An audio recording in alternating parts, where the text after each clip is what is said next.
इस पाकिस्तानियों के लिए मेरा ताज़ा कलाम। दूर वतन से रहने वाले, दर्द जुदाई सहने वाले, अपनों की खुशियों की खातिर सब अच्छा है कहने वाले, क्या खाते हैं कब सोते हैं, ये परदेसी क्या होते हैं।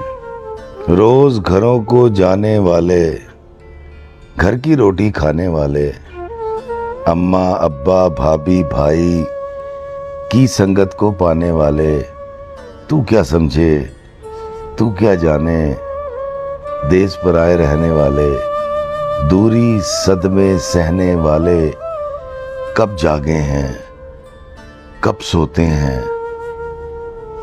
ये परदेसी क्या होते हैं। घर का बोझ उठाने वाले, डॉलर पाउंड कमाने वाले, घर वालों की हर ख्वाहिश पर जी जी अच्छा कहने वाले,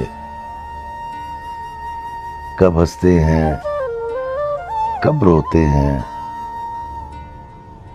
ये परदेसी क्या होते हैं।